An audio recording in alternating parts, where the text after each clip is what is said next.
Hey everyone, and thank you for joining us. My name is Sue Ranke, and I'm here with Angie Hanks, and we're the nutrition coaches from Heirloom Athletics. Welcome to our holiday nutrition talk, where we will be discussing how to navigate the upcoming holiday season with mindfulness. As we approach this festive time of year, it's common to experience a whirlwind of emotions, from excitement and joy to stress to indulgence and regret. Today, we're here not only to acknowledge these feelings, but to explore practical and empowering strategies on how to embrace the holiday spirit while also nurturing our physical and emotional well being. Together, let's dive in on a journey of mindful celebration where we will learn to savor every moment, make mindful choices, and cherish the deep connections that truly make the holidays meaningful. Next slide. At Heirloom Nutrition, we've partnered with Healthy Steps Nutrition to support our clients using a framework that is guided, tested, and proven by a team of registered dietitians. We believe something as fundamental as nutrition shouldn't be complicated, which is why we focus on a simple habit-based approach. But we know that helping you become the best and healthiest version of yourself isn't just about what you eat or going to the gym a few hours a week. We must focus on a holistic approach addressing the 7 pillars of health. These pillars include exercise, nutrition, joys and hobbies, nature and outdoors, socialization, so how supported do you feel by your social circle, rest and recovery, and quiet time. Those last two, rest and recovery and quiet time, along with a little time in nature, we like to think of as stress management. Okay. Heirloom nutrition clients have found success in taking control of their own health, and our goal for this webinar today is to help you take one small step in that same direction. Do you have any personal health goals? Are you looking to create your own success story? We know that while this is simple, it is far from easy. With all the misinformation out there regarding the best diets, the best foods, and the best exercise programs, it's no wonder we all feel so overwhelmed and ready to give up. In fact, right now, let's take a moment to reflect. I'm going to ask you all two questions for you to answer in your mind. The first is, are you looking forward to the upcoming holiday season with excitement and anticipation? Or are you starting to feel a bit stressed and anxious, thinking about what you should be eating and drinking during the holiday season? So think about that. Well, for many of us, the next several weeks will leave us feeling anxious and uneasy. Although it is a time of fun and happiness, it can also present some tricky situations. Yummy treats, crazy schedules, and less time to exercise might make you wonder how you can stick to your health goals. Next slide. So before we talk strategies, let's take a closer look at why some people tend to gain weight during the holidays. This weight gain can be attributed to several factors, including changes in eating habits, increased consumption of high-calorie foods and drinks, reduced physical activity, and the social and emotional aspects of the holiday season. Recent studies have looked at how the holiday season, which typically spans from late November to early January, can lead to weight gain. A particular study done in 2020 aimed to gather and analyze existing research on this topic. When looking at adults in these studies, a clear pattern emerged. People tend to put on extra weight during the holiday season, usually around 0.9 to 2 pounds. While this might not sound like much, research indicates that these seemingly small pounds tend to stick around and can add up over the course of the year. This study was fascinating because it looked at various types of people, from those who generally are healthy and motivated to those who are overweight. What's striking is that regardless of their starting point, everyone in these groups did have an increase in weight gain during the holiday season. But here's the interesting part. Those who took part in programs that encouraged them to be intentional during the holidays, with things like consistent daily movement, mindful eating, regular check-ins, and daily reminders, seemed to avoid gaining as much weight. It's like these programs help them stay on track and not pile on the extra pounds. When you mix those festive get-togethers with the stress that they can cause, it can disrupt your overall well-being during these next couple months. But here's the good news. It doesn't have to be like this. You can still have a great holiday season without compromising your well-being. Like most of us, you're probably concerned about all the tempting treats, drinks, and delicious food that'll be all around you. The thought of trying to eat healthy during the holidays might be causing you some stress, and you're anticipating the hard work and effort it'll be just to get through the holidays. You might already be feeling like you're gripping your eating habits tightly, and let's be honest, that's not a pleasant feeling. But I want you to take a moment to relax and take a deep breath, because today we're going to go cover a few clever strategies to help you navigate the holidays mindfully, ensuring that you never feel deprived or derailed from your health goals. So, our first tip is to set a goal. For the holiday season, consider setting one achievable goal that aligns with your well being or joy.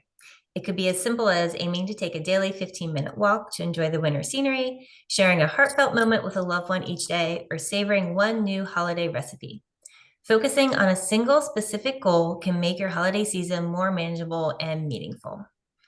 It's helpful to set your goal using the SMART acronym. So S means specific, is the goal clear? M, is it measurable, easy to measure and track? A, is it achievable, meaning is it realistic? R, is it relevant? It matters to you. T, is it time bound? You set a time frame. This approach will help you create goals that make sense, inspire action, and are more likely to be achieved. So, one goal that I've set for myself this holiday season is when I go to holiday parties, I want to try and have the first thing that I'm eating from the dinner or buffet or whatever it is to follow the plate method, which we're going to talk about a little bit later. And that way I can ensure that I'm starting out with getting all the things I need, and it'll help me a little bit more with portion control. So, that's going to be my goal. So once you've set your goal, you need to have a plan. And so here are some strategies. Next slide. Strategy number 1 is stick to your pre-holiday eating routine. Keep your regular eating routine as normal as possible before holiday meals. This can help prevent overeating at the events you attend due to excessive hunger. A nutrition coach can support you here through the process of photo logging your meals and snacks. Strategy number 2, be sure to include healthy options in your holiday meals if possible. Incorporate plenty of vegetables, lean proteins, and whole grains into your holiday dishes. These foods are both filling and nutritious. Strategy number 3 is to pay attention to your portion sizes. Portion sizes matter, especially with those high-calorie dishes and desserts. We don't want to completely eliminate the options we love the most, because what is the fun in that? So having smaller portions can help you enjoy the food without overindulging. Strategy number 4 is to try to limit high-calorie drinks. Avoid sugary sodas, excessive alcohol, and high-calorie beverages like mixed drinks. Choose water, and it doesn't have to be plain. You can add a non-sugared flavor enhancer or citrus fruit or berries. Other options are herbal teas or other low-calorie beverages, all of which will help keep you hydrated without adding a lot of empty calories. Next slide. So tip number 2 is to use the plate method, which is what I just mentioned as part of my goal. We recommend using the plate method because it's a straightforward and visual approach to meal planning and portion control. It involves dividing a standard dinner plate into specific sections, and here's how it works. Half the plate should be filled with non-starchy vegetables like leafy greens, broccoli, or peppers. These low-calorie, nutrient-dense foods provide essential vitamins and fiber. The remaining half of your plate will be subdivided into 2 smaller sections. We'll have 1/4 of the plate for a lean protein source, such as grilled chicken, fish, tofu, or beans. We know that protein helps us feel full and provides essential nutrients as well. The remaining 1/4 of the plate is for those starchy foods like brown rice, whole grain pasta, or sweet potatoes, and these provide energy as carbohydrates. On the side, we can include a small portion of healthy fats. This can come from sources like olive oil, nuts, or avocados, and these fats can add flavor and satiety to our meal. Next slide. Using the plate method promotes balanced meals, simplifies your portion control, and is helpful for managing calorie intake, blood sugar levels, and overall health. It's adaptable to various dietary preferences, making it accessible and practical tool for achieving balanced nutrition in almost any situation. Next slide. Tip number 3 is mindful eating. Mindful eating is a practice that encourages us to be fully present and aware during our meals. It involves paying close attention to the flavors, textures, and sensations of each bite, as well as recognizing our body's hunger and fullness cues. By eating mindfully, we can foster a healthier relationship with food, make better dietary choices, and enjoy our meals with a heightened sense of satisfaction and appreciation. This approach not only supports our physical well-being, but also promotes a deeper connection with the food we consume, allowing us to savor the simple joy of nourishment. And so here are a few ways that we can start eating mindfully. Next slide. One way is to listen to your body. Pay attention to your body's hunger and fullness signals. Eat when you're genuinely hungry, like you can feel and hear your stomach growling, and stop when you feel satisfied but not overly full. Another thing you can do is to eat slower. Put your utensils down between bites or eat as fast as the slowest eater at your table. This pacing allows your body to register fullness more accurately and prevents mindless overeating. Another helpful idea is to chew thoroughly. Slow down and chew each bite before you reach for another. This not only aids in digestion, but it allows you to truly savor the taste of your food. This next tip is important in today's busy world, which is to be distraction free. Give yourself the gift of full attention during mealtime. Move away from tempting buffets, turn off the TV, get off of your phone, choose a quiet spot where you can truly enjoy each mouthful of your meal. You can also take breaks. You pause at least once during your meal to reflect on the taste, your level of fullness, and your overall eating experience. It's also important to recognize your cravings. If you're craving a specific food, allow yourself to enjoy it in moderation and then move on, because depriving yourself completely can lead to overindulgence later. To share a specific example of mindful eating, I'm working with a nutrition client who is focusing on making sure that eating dinner takes at least 20 minutes. This time frame requires incorporating many of the strategies that I just mentioned, and it's helping her to learn her own hunger cues. Next slide. Tip number 4 is to prioritize daily movement. During the holiday season, let's think of exercise as a way to make ourselves feel good rather than just a way to lose weight. Our bodies are meant to move, and the more we move, the better we feel. And when we feel good, we're more likely to make healthier food choices. Have you ever noticed that when you're in a good mood, you tend to eat better all day long? Now think about when you're feeling tired or sluggish. It's more likely that you'll reach for sugary, crunchy, and salty snacks. So setting aside some time for exercise can be a powerful tool. We recommend starting small and keeping it simple. Taking a stroll after your meals, especially those larger ones, can bring various advantages to your health and overall well-being. A few key benefits are enhanced digestion. Post-meal walks play a role in kickstarting the digestion process. They facilitate the movement of food through your digestive system, preventing discomforts like bloating and indigestion. Blood sugar control. Following a meal, blood sugar levels typically rise. Going for a walk can help curb these post-meal blood sugar spikes by assisting in the absorption of glucose into your cells. Weight management. Incorporating regular post-meal walks can contribute to weight management. They help burn calories and keep us from overeating, since brief walks decrease the urge to snack unnecessarily after eating. So my holiday movement goal this holiday season is going to be, when I'm visiting my parents in Florida, is to take a walk with them every day. Over Thanksgiving, I'm going to be actually in Singapore working, so I'll be pretty active there. So I don't have to worry so much about Thanksgiving, but that'll be my goal over the Christmas holiday, is to take walks, take advantage of the nice Florida weather. In addition to the physical advantages, going for a walk after meals can also lift your mood. It's a calming and pleasant activity that can help reduce stress and make you feel happier. It's also a healthy habit that keeps you active in general, which is really important for your overall well being. It doesn't matter if you're just starting out or are more experienced with exercise, any amount of intentional daily movement, like walking, benefits your body and mind. Your Heirloom Fitness and nutrition coaches can help you think of different ways to reach your daily movement goals and keep things interesting. If you need some inspiration, just ask us. Next slide.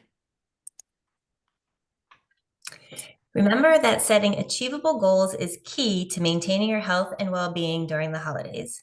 These goals should be flexible and tailored to your individual needs and circumstances, allowing you to enjoy the season while staying on track with health and fitness objectives. Keep in mind that approaching the holidays with mindfulness means you get to enjoy every bit of the season, the moments, the food, and the people. Use the tips we've talked about to have a good time while also taking care of your health and happiness. So we would like to hear from you. What is your biggest takeaway so far from our talk today? You can put it in the chat or raise your hand or just unmute. Well, Lori. I was just going to say that I love the plate method in general. And I honestly had not thought about using it for Thanksgiving. So I think that's like a huge tip.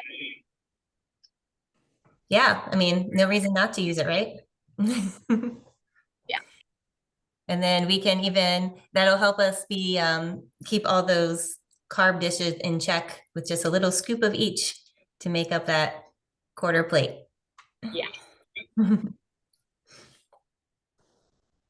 Julia likes just the idea of creating goals and having a plan. That's awesome. Yeah, having a plan is always important. If we don't have a plan, then we don't really have a framework of something to follow. So it's good to go in with a plan. And Anne, glad that you're feeling a bit more motivated. That's awesome. Now let's talk about a couple of commonly asked questions. And tell us in the chat if you have any of your own. But the first common question is, how can I politely decline unhealthy food at holiday parties? You can politely decline by saying, if I have room for that, I'll come back and get some. You can also offer to bring a healthy dish to share so that you have at least one option for yourself. And just remember to be polite but confident in your choices because you're taking care of yourself, and that's something to be proud of. Next slide.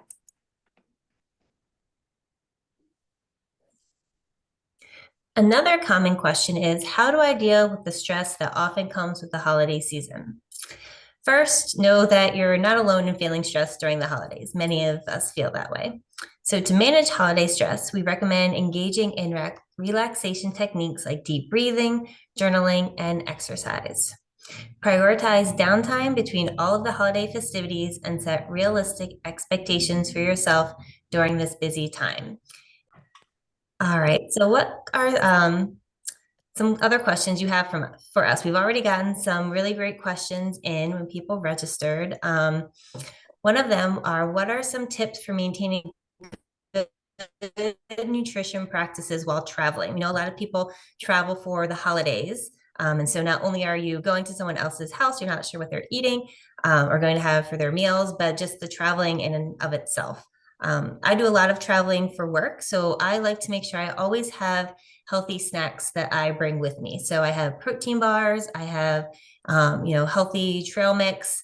Just I'll bring some jerky, things like that that I know are good, quick, and easy to have. So regardless of where I am, I can just pull that out and have that. I'm not relying on anyone else to feed me or being able to find healthy options anywhere else. If we're going out to eat, still follow the plate method when we're at a restaurant. Try and make those good choices, finding, salads that don't have a lot of extra fat or fatty dressings. Get the steamed vegetables or ones that are lightly sauteed. Make sure you're filling up your plate with those, choosing the leaner meats. It's okay to box things up and take it for later, so we're not eating huge portions all at once. So a few different things to think about while we're traveling. Another question that came in was how to balance sweets and some sugar alternatives and just kind of navigating the sweets during the holidays. Sue, did you want to talk about that one? Yeah, so I think in terms of balancing sweets, it is all about moderation. Something that I do is, just make sure you have your meal first and then go back up for dessert because um, I feel like, you're full after your meal, so then you have to really want the dessert to get some more. And then just, be really mindful of your portion sizes when it comes to that because, the calories for desserts really add up quickly and the added sugar. So, I think just making sure you make a separate trip to the dessert table really helps and just managing your portion sizes. Some alternatives for sugar. Um, I know applesauce is very frequently used as an alternative to sugar in recipes. You can also reduce the amount of sugar in any recipe by a third, and no one will notice the flavor. Cinnamon is also a good flavor enhancer that your brain thinks is the same as sugar. I don't know why it works, but it does. I use cinnamon a lot in a lot of things because I like sweet stuff. So those are how you know that's a good way to balance those sweets because they're in a lot of holiday foods. And then another question was how many sweets are good to have a week in general? And in terms of, again, at the parties, again, just balance those portion sizes. And also when it comes to mindful eating, when you get the small plate, have that first bite and really savor the flavor of the first bite. And if you don't really love that dessert, don't finish it because it's not worth the extra calories. Like try something else or just, don't finish it.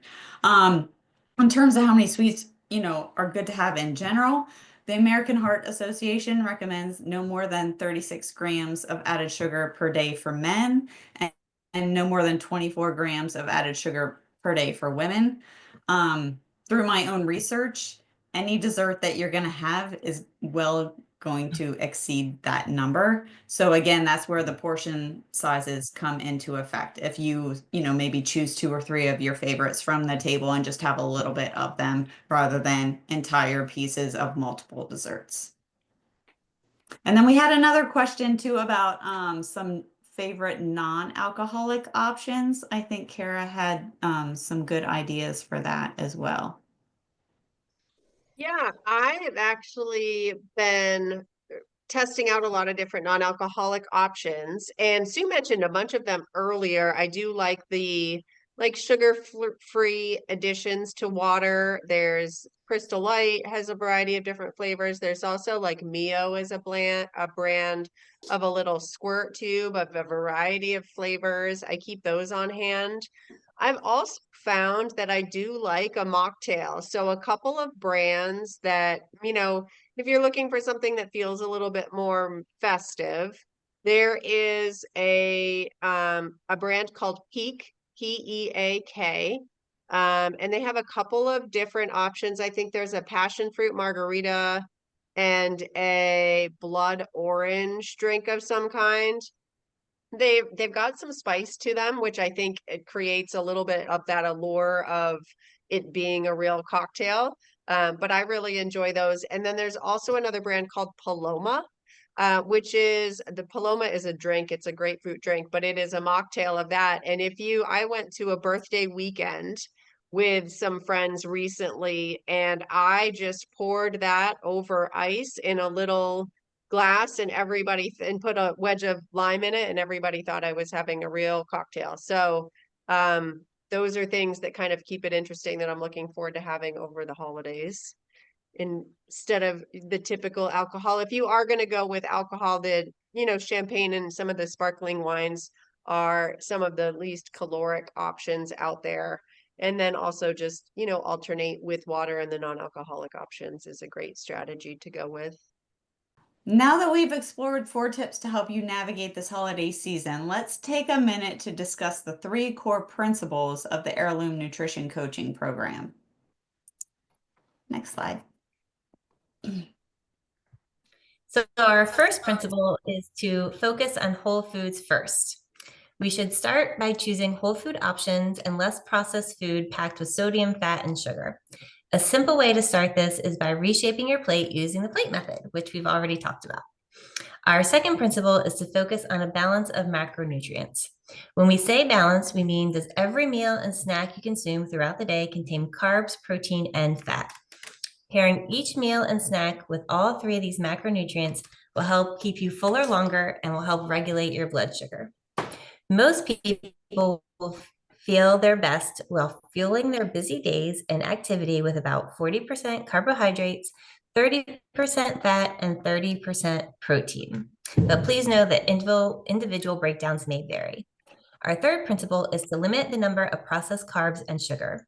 As Sue already said, the American Heart Association recommends no more than 6 teaspoons, which is about 24 grams of sugar for women, and 9 teaspoons, which is about 36 grams for men of sugar a day. The average person consumes over 150 pounds of sugar a year, which is 46 teaspoons per day, or 160 grams. That is a lot of sugar. The National Institute of Health study said available evidence in humans shows that sugar and sweetness can induce reward and craving that are comparable in magnitude to those induced by addictive drugs. We love sugar and sweet treats because sugar is super addicting. It's often hidden in many food products you find in a package. And your nutrition coach can help you navigate food choices and labels. Next slide. Now we'd love to share with you a few of our success stories of our nutrition clients here at Heirloom. Our nutrition coaching program is written, backed, and overseen by registered dietitians that have helped over 45,000 people. Now the faces on these slides should look very familiar to you if you're an Heirloom Fitness member, and we want to take a second to brag about their successes since joining Heirloom Nutrition. We actually love to share everyone's non-scale wins more than how much weight anyone loses, because we know that these non-scale victories often have the greatest positive impact on our lives. So the first one is Patty. She's my mama. She first joined Heirloom for the fitness so that she can live as independently as possible for as long as possible. She gained both strength and bone density, and those have both helped her achieve that goal.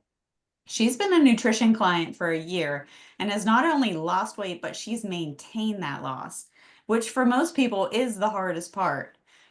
She has balance and consistency with her meals, not only in the day-to-day, but also when she socializes with friends and family. Doc has been an Heirloom Fitness member since the beginning and has seen an impressive improvement in his health after dialing in his nutrition. He started his journey with our nutrition challenge last spring and afterwards converted to ongoing individualized coaching. So with the coaching and an amazing support system at home, he no longer needs blood pressure medicine. He has seen a 5-inch reduction in his waistline, and he is consistently surprising himself with his newfound strength and skills during his workout. And then let's talk about Jackie. She followed us online for multiple years before finally reaching out and joining Heirloom. She eased into our group fitness classes and really thrived with the one-on-one attention of a nutrition coach. She also is finding new skills to work towards in the gym. So when you have over 100 pounds to lose, it can be extra intimidating to even start. That's where our support and accountability come in.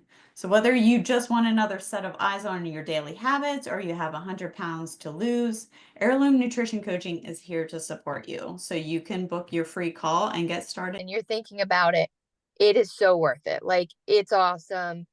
It's only been a few weeks for me and it's already changing my mindset. It's making me understand things and see food in a way that I didn't before. And I wasn't necessarily, I kind of had a eating plan, so to speak. So I wasn't going from crazy to this. And it's still amazing how much I've learned.